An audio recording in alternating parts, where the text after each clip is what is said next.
Fala galera! Bom, se somente organismos autótrofos, como as plantas, conseguem produzir o seu próprio alimento, como é que nós, seres humanos, que somos heterótrofos, obtemos então energia para poder estar aqui existindo firme e forte? Então mergulha com a gente aí na biologia para saber como é que a gente está vivo.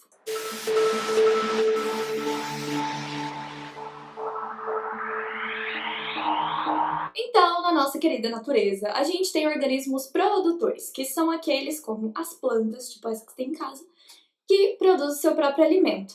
E algum dia, alguém aí na história decidiu que esse organismo com essa capacidade seria conhecido como autótrofo. Esses nomes da biologia são umas pérolas mesmo, né? Autos do grego, próprio, e trofos de alimentar. Então, alimentar seu próprio alimento. Como esses organismos eles não precisam de nenhum outro para gerar o seu próprio alimento, eles são chamados produtores primários.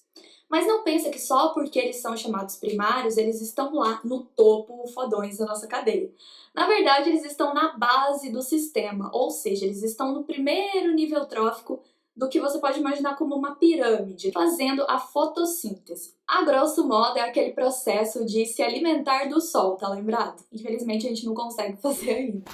Mas então, no caso das regiões pelágicas ou oceânicas, esse primeiro nível trófico da cadeia é formado pelo nosso querido amigo fitoplâncton. Mas nem só de plâncton a gente consegue fazer um oceano, não é mesmo? Mas é aí então que entram os organismos consumidores, que são os animais como eu e você que não produzimos o nosso próprio alimento. E que infelizmente a gente não consegue se alimentar do sol, né? Então por isso a gente é classificado como organismos ou animais heterótrofos. Então é isso mesmo, eles vão precisar se alimentar daqueles produtores primários ali da nossa base da cadeia para obter a energia que esses animaizinhos fabricam. Bem folgados mesmo, né? Os organismos, então, que ocupam essa categoria de primeiros consumidores são bactérias que não possuem clorofila na sua composição e os protozoários, os fungos e todos esses animais maiores. Assim, os consumidores que se alimentam então dos vegetais são os primeiros que estão se alimentando de fato de outros organismos.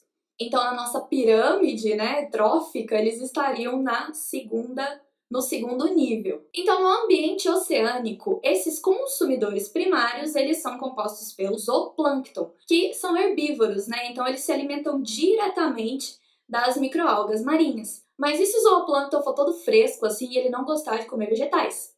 Como faz?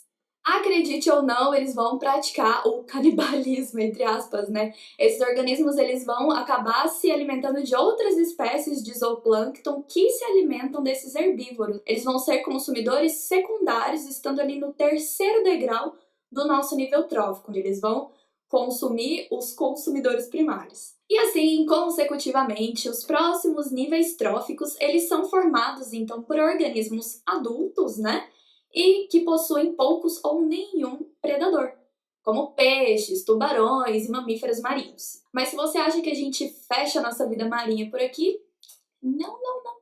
No fundo dos oceanos, alguns organismos bem pequenininhos, que são chamados decompositores, desempenham um papel chave para que todos os outros organismos consigam obter energia e nutrientes suficientes. Tamanho não é documento. Sendo assim, então, esses organismos eles são chave, porque eles se responsabilizam por redisponibilizar todo aquele nutriente para o ambiente, literalmente reciclando esses elementos e liberando eles novamente ali para o sistema e para a utilização dos produtores primários. Se eles não existissem, então o que ia acontecer é que esses elementos eles ficariam presos, retidos nas plantas e nos animais lá no fundo do oceano para sempre. Já os organismos que não produzem o seu próprio alimento, como eu falei, eu e você, nós dependemos então da predação de outros organismos para poder sobreviver. Ó que louco, né? Mas vamos pensar aqui, quanto será que vai ser repassado pra gente de energia, numericamente falando? Bom, de toda a energia luminosa que chega a um ecossistema, ou seja,